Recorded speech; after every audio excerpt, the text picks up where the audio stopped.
Hello and welcome to Taiwan Talks. I'm Ian Kavat. China is recruiting thousands of junior high school boys this year, destined for its Naval Flight Academy. We ask what this means for Taiwan. With me to discuss this are Liu Fu-kuo, National Chengchi University Research Fellow in International Relations, Guo, United Daily News Deputy Editor-in-Chief and an expert in international relations, and Vincent Chow, Taipei City Councillor, DPP, and former Taipei Economic Cultural Representative Office, U.S. Political Division Director. Professor Liu, Tonglun, and Vincent, very warm welcome to the show today. It's being billed as China's answer to Hollywood blockbuster Top Gun. Born to Fly is about an Air Force squadron of recruits training to test Chinese stealth jets. Their foreign enemy speak English with American accents. The 2022 Top Gun sequel, Maverick, wasn't released in China, despite producers censoring the Taiwan flag from Tom Cruise's jacket. When the movie failed to get a Chinese release, the Taiwan flag returned. The Chinese military movie's global distribution does include North America, as well as the UK, Ireland, and Australia. Vincent, what did you take away from Born to Fly? So there's this really interesting description of Born to Fly online, which states that Born to Fly essentially crashed before it took off. And it crashed in the sense that this was a movie that was supposed to have been released last year in September before China's National Day. And it was supposed to stir this sense of patriotism, as well as potentially encourage young people to want to join China's Air Force or its Navy and so forth. Rather like Top Gun in 1986. Well, exactly it. And I think it was built, in fact, as an answer to Top Gun, because it saw that the enormous propaganda value, enormous value in terms of instilling patriotic pride that Top Gun had. And I think China wanted to replicate that to some degree. But it crashed because right before its release, even after these pre-release tickets had already gone out, it was canceled and it was pushed back. And so it was re-released just later this year. And the reason, do we know why? Sorry. And that's a great question. And the reason why was because, obviously, one could never know 100% what goes on in inner echelons of the CCP. But one of the reasons that has been floated as the most possible one is the fact that it was a bit too much, in a sense that it was instilling a bit too much military pride and passion. And, I think this is fine in democratic countries, because in democracies, I don't think how people think about things and see things are necessarily, directed as overtly as this. But in China, I think the CCP does see a lot of value and need to direct where patriotism goes. And if too much patriotism goes into this idea of conflict, then it creates expectations that the CCP may or may not be able to fulfill. I think Chinese netizens can come away from this and say that China is an overwhelming military power. It has the capability to take on the United States, take on Taiwan, and take on many other countries as well. And so it creates unrealistic expectations that the Chinese populace, I think, that could very well spiral out of control. I think the CCP, as a result, wanted to pull back on it a bit, and that's why it was re-released later this year. That's fascinating. Tonglun Guo, so let's address what Vincent said there. Almost too much propaganda, or too much jingoism, because some people are saying that this is basically the preparation to prepare the population for war against the US. What do you believe? What was the message of the movie? I think the main purpose of the movie at first should be try to recruit talents. I think now when China PLA is expanding, they need a lot of talents, especially not only those people who is sitting on the cockpit, but also the people move on to become commanders, and they have to have all aspects of things to consider. And I think that is something is lacking in PLA right now. So by having this huge drive for talents, I think PLA tried to modernize itself, not to become a local army who is fighting 18th, 19th century war, but a modern warfare that PLA is definitely needed. So you don't agree with Vincent that this is preparing the population? It can be the second purpose is prepare for the population on nationalism. But I think there's still a sense for try to recruit the young talent to join the PLA, right? So Professor Liu, what's your position? I think you can take different perspectives to see what really happened over there. My count is very much onto the preparation for the engagement in the near future. Because looking back, especially we are now talking about Top Gun, which is a carrier pilot based, which is different from land-based pilot. So that's a good point. So essentially, this film, Born to Fly, is for the Air Force, yes. whereas Top Gun was for the Navy. Navy. Yeah. Yes. So basically, from our understanding, China just started with this aircraft carrier just around a decade. So they have a pretty short time to train their own people. Originally, our understanding is they need a naval pilot. They just borrow from Air Force. But Air Force pilot training actually starting from land base. It's very different from floating base in the sea. A floating island. Yes. So this new project by POA, which I think they want to do something from the scratch, from very early stage, train the young people to be more accommodated to the floating platform, which is completely different from Air Force. So what we see, simply responding to the question here, I do believe China is preparing to get much stronger and moving into the future, challenging big power, the United States. Okay. Let's talk about the 15-year-old boys who are being recruited across China. I think now they are going through 3 years of training before they can get in fighter jets. But some of them will move on and attend universities. I don't think those people who are only 18 are capable, either psychologically or physically, can drive a plane. I mean, I know for young kids, that can endure more physically, but psychologically that will be a different thing. But that age is what Israel, the US. So basically, these kids are going to finish their high school, right? And then they're going to enter university where they have Usually, 3 years for pilots, they usually will finish university before they can become a pilot. But in the case of PLA, if you are only 18, that would be too young for them. So I just want to clarify. So my understanding is that they still have another 5 years, and then they will start 3 years of actual flight training, or they will actually get into fighter jets. And then at the end of that university course, they will then be qualified as pilots. I think some of them will move on. I think for PLA, if they want to expand, there should have someone who have the pilot experience, also can command a larger force. For instance, all those aircraft carrier captain are coming out from naval pilots. So they are expecting the commanding officers will have that kind of experience as well, right? Absolutely. So, Professor Liu, how do you read this, sort of putting recruits in at an earlier point in the pipeline? Basically, from my understanding, our military system also reflects similar requirement, as there is a strong need for the military to upgrade technologically. So actually, looking into our system, before Army, Navy, and Air Force Academy, there is a preparatory military training, a much earlier age, which is about 14, 15 years old. So quite likely that they are also going into this same direction. So basically, as I can understand the whole situation here, especially related to this quite different pilot, a naval-based pilot. So basically, they want to do something new training from very early stage, so that they do not need to change from Air Force base into such a military requirement. But of course, their job may be diversified into different direction. For those who are quite capable, they will stay on the military. For those who are shifting to normal university, and this is a Chinese system, but I basically think that it gives us a very strong lessons.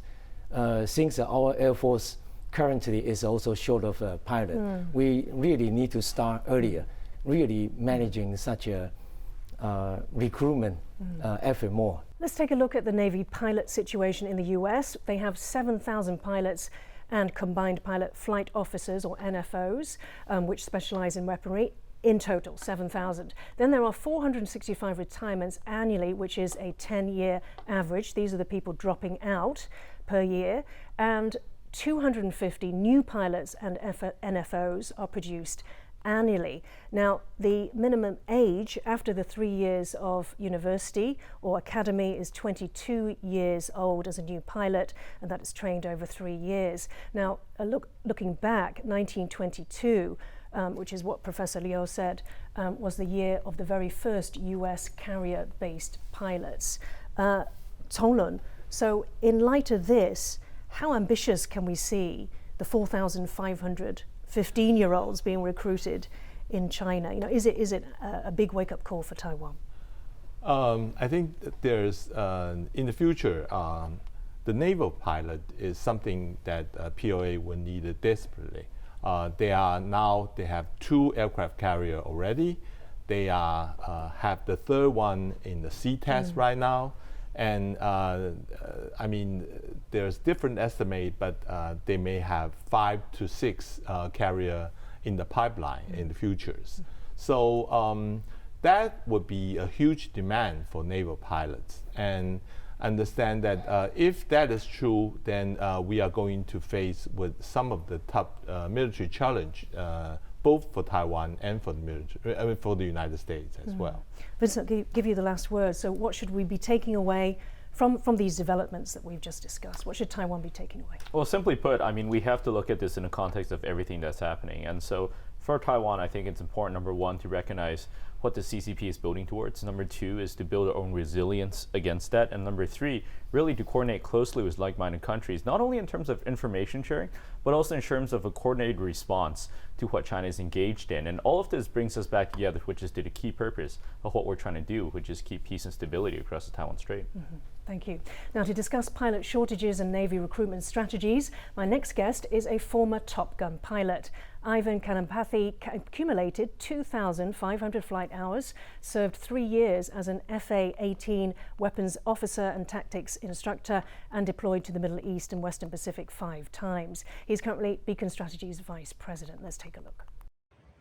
Ivan, what do you make of the Chinese recruiting boys as young as 15 years old destined to be Navy pilots? China is looking at a shortage of qualified candidates for their naval aviation program, and I think they're just trying to really expand the pool of people that they'd be able to draw from to ensure they have enough to get through the program in the future years to meet their needs. And what do you think about this young age of 15? I mean, are you sort of informed enough and mature enough to know at that age that you want to commit to, you know, militarily defending your country? China's got a little bit different system than we do here in the United States, and I would say even in Taiwan. But a lot of countries, if you think about like Olympic athletes and things like that, right? China starts long before probably 15. They identify sort of talent and try to train it up. So this doesn't surprise me that much that China is taking this approach. In the United States, we obviously start a little bit later, and it's more of a self-selection, as in Taiwan, I think. But I could see, because the state tends to direct, you know, everything in society over there, that this is an approach that they would find to be more efficient. And what do you make of the numbers? You know, there's 4,500 apparently. You know, how does this compare to the self-selection later on? So I understand that for the US, people are recruited to the colleges. So is that 17, 18 years old? And what sort of numbers?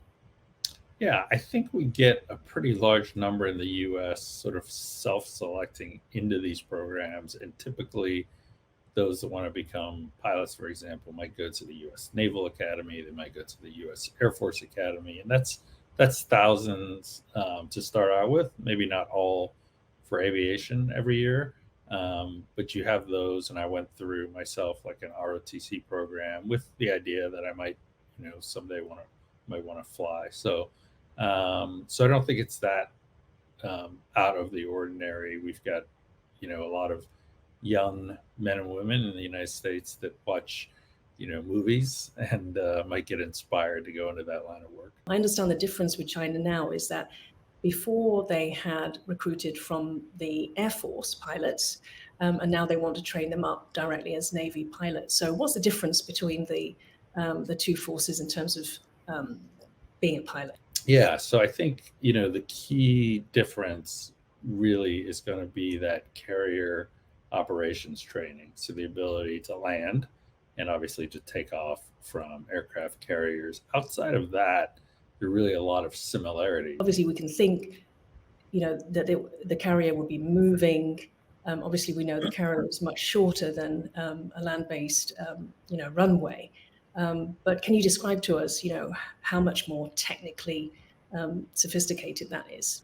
Yeah, it's a real challenge. In fact, it's probably one of the hardest things you can do in aviation. And we're talking about fighter pilots that go out on combat operations, but coming back and landing an aircraft carrier, especially at night, for example, is considered probably in bad weather even worse, but considered one of the hardest things in all of aviation. So a lot of practice, a lot of sort of screening out to get really the best of the best through this kind of qualification. In terms of the number of recruits for the US, we are also talking about thousands.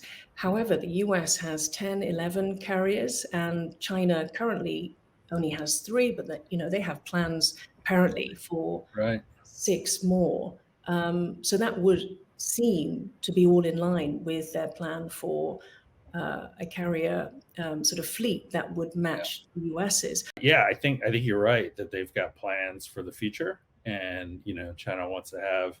Again, it seems like from what I've read that they don't have enough naval aviation carrier-based pilots now to sustain even 2+ carriers that they have. So they're anticipating the buildup of their aircraft carrier fleet, and realizing that it takes a lot of time and investment in the pilots themselves. And so they need to start now. And you said that a carrier strike is not necessary on Taiwan because, China itself is so close by 100 miles away. So how do you read the exercises this time? A fighter aircraft has maybe 300 to 500 mile combat radius, and Taiwan is only about 100 miles from the mainland.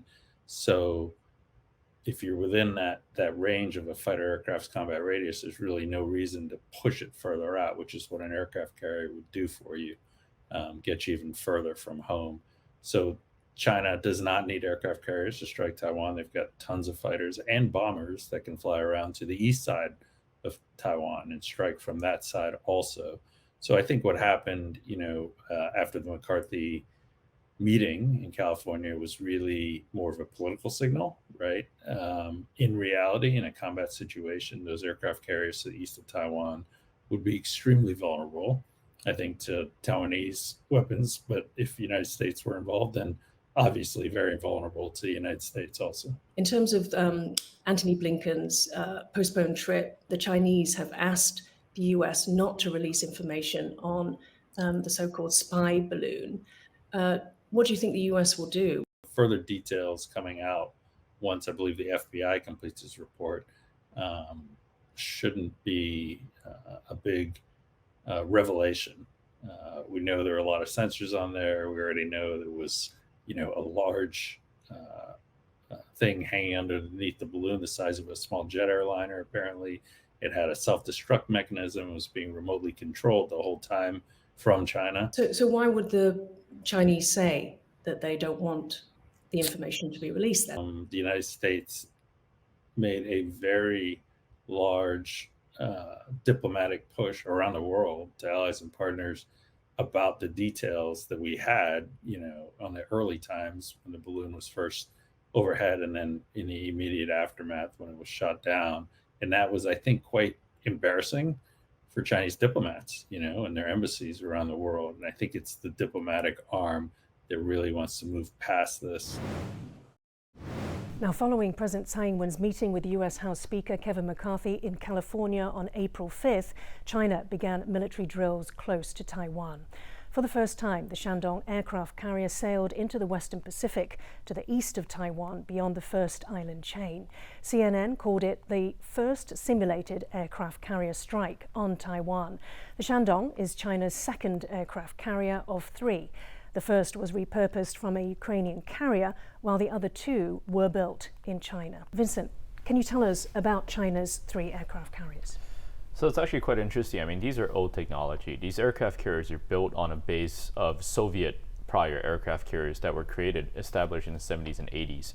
And so, do they represent a threat today? Not necessarily. I mean, I think they're very much a work in progress. Will they represent a threat in 10, 20 years? I think they very well could. But we have to be clear against the threat we are facing here in Taiwan as opposed to China's power projection capabilities. So I personally don't feel, and certainly I've seen no evidence that suggests that China could utilize these carriers effectively in a conflict scenario. These carriers are vulnerable. They're not well integrated. They don't. How are they vulnerable? They're vulnerable because, as you can see, like from the United States, for example, when an aircraft carrier goes out, it's a whole battle group. There's a battle group and there's integrated defense, there's integrated capabilities. We don't necessarily see that in terms of what the Chinese are at right now. For example, when the Shandong goes out, they're trailed at top by 2 to 3 different vessels, one of them being oil tankers because they're not nuclear powered and so forth. And so there's but in April, Vincent, there were 7 that trailed. Initially there were 5, April 8th to 10th, and then 2 more joined. My point being is that the integrated battle force by itself, it's not a well-created force. And so I think there's limitations, for example, to what the Shandong can project right now. And if, for example, the Shandong is sitting in Taiwan's east coast, that certainly makes it more vulnerable to capabilities that could be brought in from Okinawa, from other U.S. bases in the region, certainly from about the other the Pacific. coalition forces. That's right, exactly. And so I don't think there's a viable scenario right now as of 2023 or all the way up to maybe 2027 where China's carrier groups play a very valuable role in a conflict scenario. But again, that could very well change. I'm just saying what's happening today.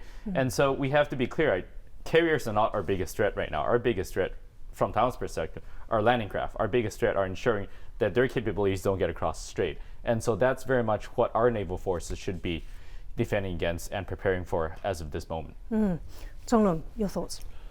I agree that Shandong is not posing a significant threat right now. But I think why Shandong positioned itself on the east coast of Taiwan, that represents a new strategy from PLA. Meaning, let's take a look at a map that I understand that you've prepared of the position of the Shandong, just as Zonglun said, east of Taiwan. If you could take us through this map, Zonglun. Right. Shandong had been positioned on the east coast of Taiwan exactly is try to attack Taiwan forces when there's a war. I think Taiwan military resources would move itself to the eastern part of Taiwan. All the fighter plane will be in Jiashan Jiashan base in order to cover itself, and also all the remaining naval ship would move to the eastern part to try to maintain its strength. But once you put in the Shandong on the eastern part, that would pose a threat for the remaining forces of Taiwan. Okay. But someone would say that in order to prevent Shandong from getting into the eastern part of Shandong, eastern part of Taiwan, there's 2 choke points. One is in Miyako Strait on the northern part of between Taiwan and Japan.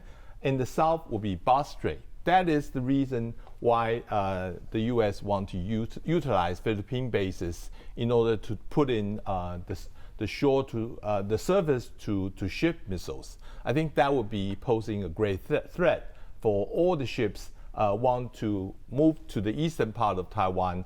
They cannot get away with the threat of the missiles at the time. Once they get in the position that still you have on the eastern shore of Taiwan, you can still have that kind of missile to against the Chinese aircraft carrier. And also we are seeing American forces were coming from the east, just like the USS Nimitz have coming down from the joint military exercise with Korea and Japan, right? Absolutely, and echoing really what Vincent said, that they would be quite vulnerable to missile attacks, and not just from the coalition forces, but I assume also from Taiwan's east coast, if the missiles are on there. But plus, I think also China is realizing that you just put the ship over there will be most vulnerable. So the recent CCTV had released, there's a new message, meaning that the rocket force, the 火箭军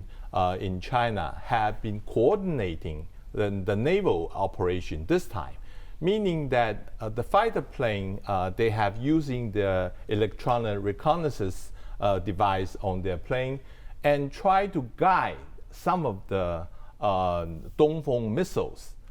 They can target the ships, the floating targets on the ocean, meaning that if Taiwan or the United States is posing a threat to Shandong, then the coastal missile facilities can also pose a threat to them. So I think we have to take into account that it's getting more and more complicated. Of course, Shandong will be vulnerable on the eastern part of Taiwan, but also the coastal, the Dongfeng missiles would also pose a threat to any threat to Shandong, right? Okay, Professor Liu, do you want to talk about the aircraft carriers in relation to a blockade? I basically concur with their earlier comments on Shandong aircraft carrier. I do think that this is a learning process for them. And just looking back, Liaoning aircraft carrier also went past a similar training process. Actually, we do have a map of this.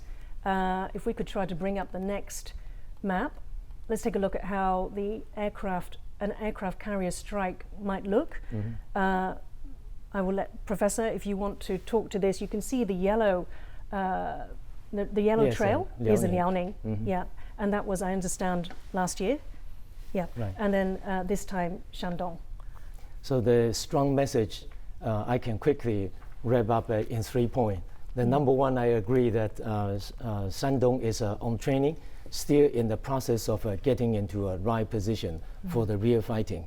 And basically, if we are talking about 2023, I don't think Shandong aircraft carrier is ready for such a real battle. But we do not know. Things change dramatically. This is the first message. The second one. Sorry, the date that you said was 2023 this year. 23. Okay. Yes. And how about 2027?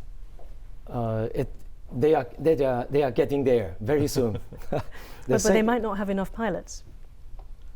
Maybe, maybe. Okay. Yes. The second point is, Chongren just mentioned, the reason why Shandong stationed around the area eastern of Taiwan, and it shows that eastern part of Taiwan used to be the shell.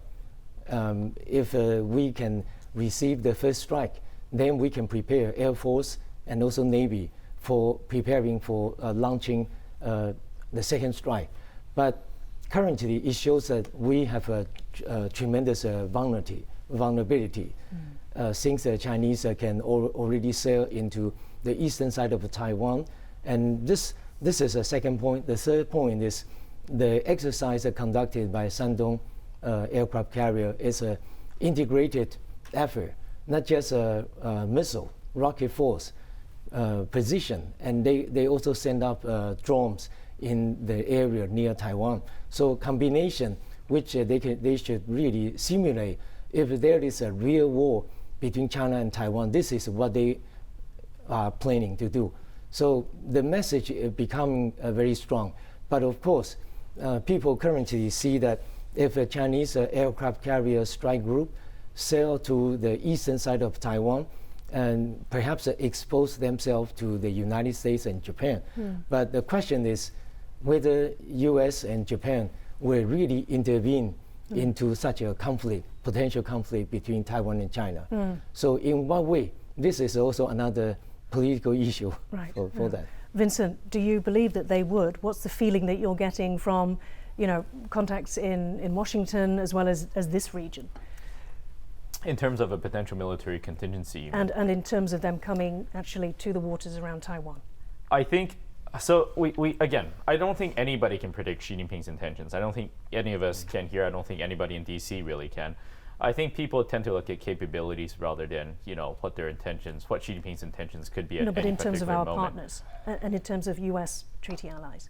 Well, in terms of U.S. treaty allies, I think it's a very interesting scenario because number one, they're going to look towards U.S. leadership. I mean, they've always had. And so I do think that if the U.S. presents a strong and unified front in terms of engaging the CCP head on, I can't say for certain, but I do think that would be a big encouragement to like-minded partners in terms of whether they would be willing to participate in such a scenario. I do think the other point of we have to make is really the chances of Taiwan winning. I mean, I have to be frank about it. I think Ukraine was able to gather a large amount of international support simply because they persisted and they survived and they showed themselves as capable of pushing back. And so I do think that Taiwan has to show the exact same level of determination. A lot of it just hinges on how we ourselves sees this scenario. And if Taiwan shows the confidence and the capability and the ability to push back and potentially turn the tides around, I do think that's going to encourage a lot of allies and partners that potentially sit on the fence. So, back to this carrier scenario. So this is why I have said many times on this show, but in other shows as well, that we have to be clear-eyed about how we win a conflict scenario and how we really build deterrence. And the best way of building deterrence is not necessarily devoting resources to fighting and countering against every single threat source we face, carriers being one of them. I think is really to focus on the things that count. And so if the Shandong carrier, if the Liaoning carriers don't pose a direct threat to Taiwan's stability in the near-term future, then we should be focusing our limited resources on countering the threats that do. And so by doing that, I do think we have a chance of building not only Taiwan's deterrence, but also encouraging other partners and allies to really push in and push together and come together for Taiwan's defense. Mm-hmm. Okay. I got that loud and clear. So, Tongnun, let's move then away from the kinetic and to the psychological warfare. Mm-hmm. So, some of the messaging, obviously, whenever the drills happen, is that Beijing has the ability to blockade, to encircle, to carry out strikes on Taiwan. How important is the psychological aspect? Aircraft carrier is quite a symbolic warfare machines. I mean, it's something, it's big, it's expensive, it's intimidating, but sometimes it can be very vulnerable. During the Ukraine war, Russians' Black Fleet flagship, Moscow, had been sunk by a missile fired from Ukraine. And what happened if just a missile that can sink Shandong in the future conflict? I mean, that would be a psychologically blow for the Chinese people. Mm. I think it would be very careful if China want to develop this aircraft carrier strategy. It can be used as intimidation and deterrence tool, but it can also backfire. That would be very careful with it, right? Professor Liu, do you actually think that aircraft carriers are a little outdated? To some extent. Actually, looking into the modern high technology in the battlefield, many of those strategies are considered, since now technology can be moving into artificial intelligence. We definitely do not need to gather thousands of people floating on such a big platform, serving as such a big target for the enemy to fight. And I think basically just listen to Japanese retired general lately reflected into this Chinese aircraft carrier. From their idea, basically now a missile is a very precision weapons, so they can really search a target and destroy. They don't need to send anybody out. So basically, if we're talking about the high technology in the battlefield, I do agree that aircraft carrier may be outdated, but currently, if this aircraft carrier is used in the region, East Asia or large Indo-Pacific, not really fighting against others. It carry different message, also political influence. So I do think that is also maybe another reason why people are saying currently Chinese aircraft carrier carry more political implication than military. That may be based on this understanding. Tonglun, if we could just wrap up this section, let's just cover the Fujian, which is slightly different to the previous carriers. The third carrier of POA are still using conventional power. It's not a nuclear power carrier, but they have a new added feature. It's called electromagnetic catapults, meaning that the plane can be ejected from the carrier floor. That is quite significant because so far there's no fixed wing early warning plane on the carrier, meaning that it's only in a certain limited area. Once you have that kind of early warning plane that can extend your attack radius, and also in the modern American aircraft carrier, they even have a refueling plane on the carrier. So that even added the extra miles for their fighter planes. I think after Fujian is become operational, China would pause and rethink the whole strategy, whether they will have to go to nuclear or not, or they can be satisfied with the current three carriers. And they would have to integrate with all the remaining big ships they are having. I mean, for a battle group, it's not only a carrier. You need to have 3 to 4 destroyers. You need to have a nuclear submarine, beneath it. And it's a whole package. It's not an easy way to learn how to operate aircraft carrier group. I mean, in the States, it started from 1912. And now in China, it's only just beginning. So it's a very complicated game. Okay. Now, Professor Liu mentioned the political message of the aircraft carriers. Now, China has long sought to restore its great power standing after suffering what it calls a century of humiliation. In March, opening the 14th National People's Congress, she returned to the theme again, saying the Chinese Communist Party has worked hard to put an end to China's national humiliation. He said the Chinese have become masters of their future, standing up, growing prosperous and strong, and, quote, China's national rejuvenation has become a historical inevitability. Tonglun, so how has this century of humiliation, how has it shaped Xi Jinping's own policy and foreign policy? I think that would be the fundamental ideology base for Xi Jinping. I mean, they clearly realize that the communist ideology or the socialist ideology is no longer working. Now, the real thing that binds all the Chinese people together is nationalism. And this nationalism you have to trace back to 100 years of humiliation. And now is the national rejuvenation that is carried on by Xi Jinping. I think that is one thing lead to the other. So they will have to emphasize all the humiliation they have been suffered, both they are combating with Japan and all the colonial bad experience that China is having. Now it's really the China can stand up in Asia and compete and even dominate Asia in that sense. Okay. Vincent, take us through what the 100 years of humiliation actually was.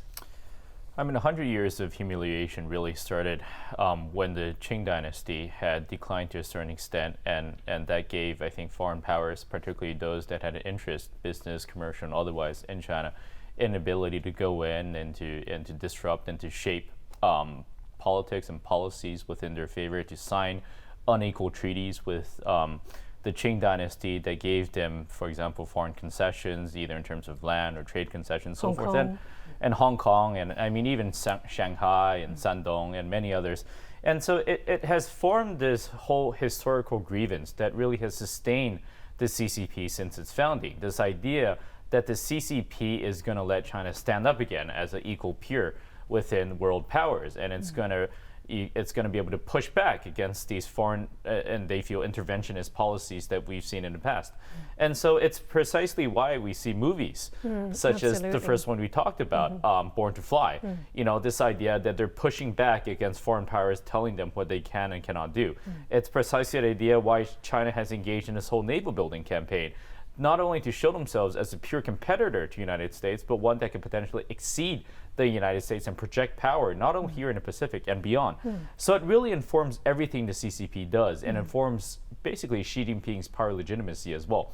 Vincent, actually, because you did refer back to the movie, which is very interesting. So this humiliation to revenge narrative, that is also used in the movie, isn't it? Where essentially they're humiliated by the fact that the foreign enemy, who we can assume is our Americans, have a fourth generation. Well, the foreign enemies in the movie literally say, like, oh, we can come and go as we want. You know, that was one of the points that, and these Chinese, these, you know, young, you know, good-looking Chinese fighter planes were saying, no, they cannot, you know, we're a world power in our own right, we can push back against them.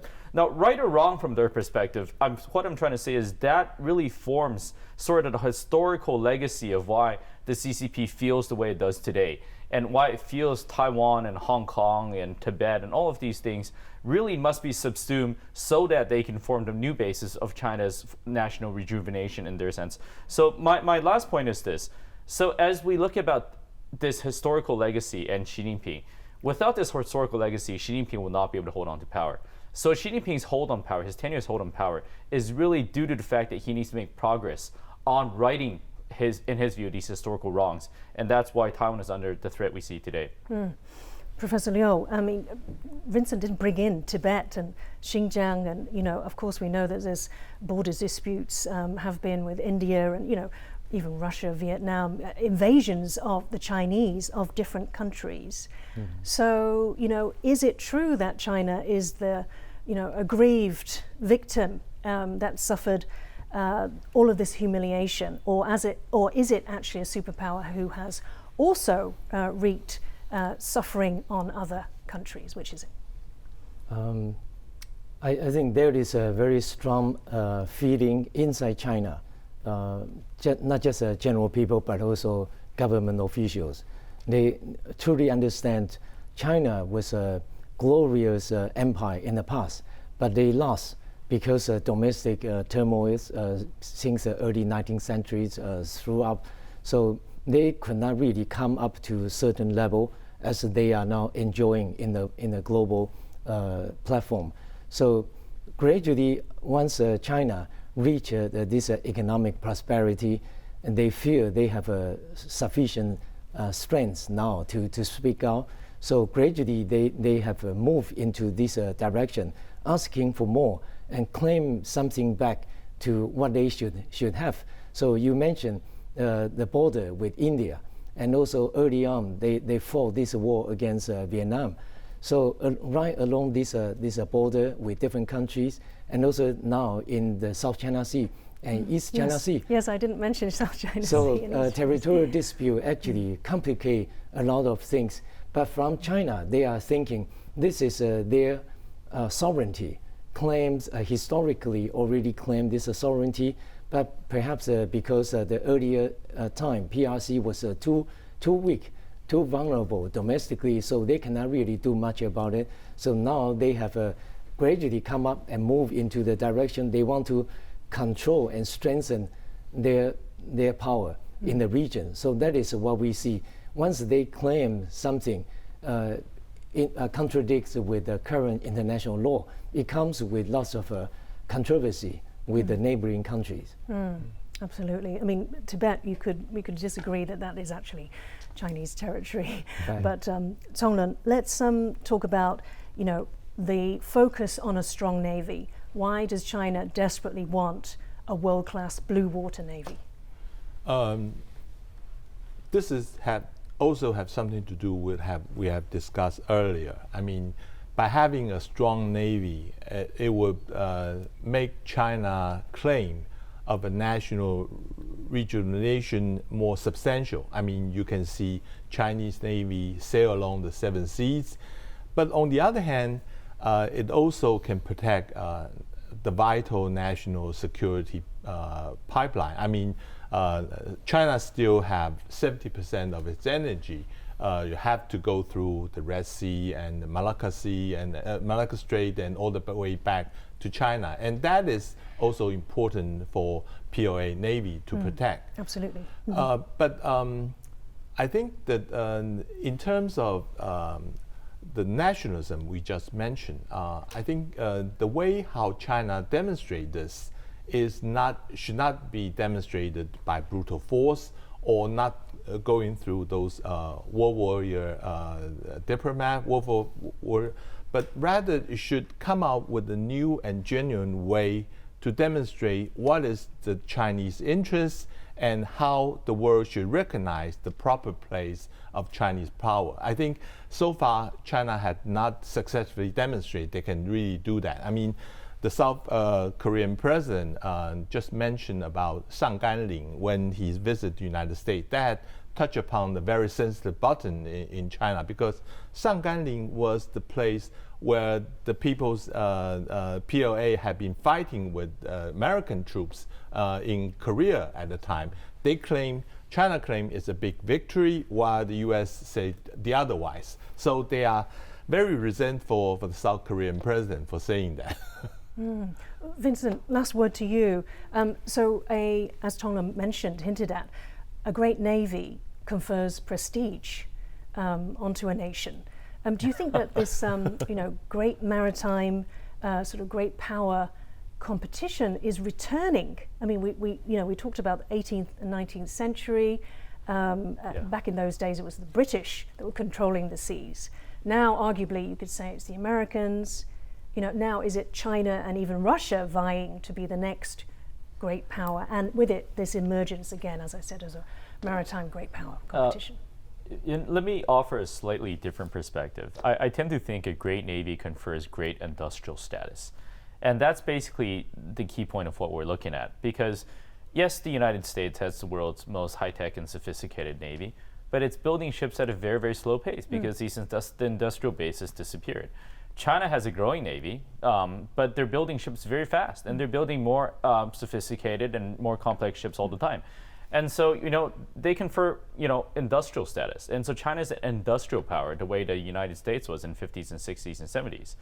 And so I do think that brings a lot of risks, because if we look at the Second World War, I mean, Japan started out with a great naval superiority after Pearl Harbor. They ended up only being able to build 18 more aircraft carrier equivalents. The United States went on to build 144 in the course of the war, and they ended up winning the Pacific War. So the US policymakers, I think, need to look at that, need to look at industrial capability as a natural outlay of what we see in terms of this naval primacy in the Pacific. Thank you so much. We have to wrap it up there. Professor Liu, Tonglen, and Vincent, thank you so much for your time today. Thank you. Thank you. Hello, I'm Ivan Kanapathy of Taiwan Talks. If you liked our show, please search for us on YouTube, give us a thumbs up, and hit subscribe to our channel. Feel free to leave us any feedback in the comments section.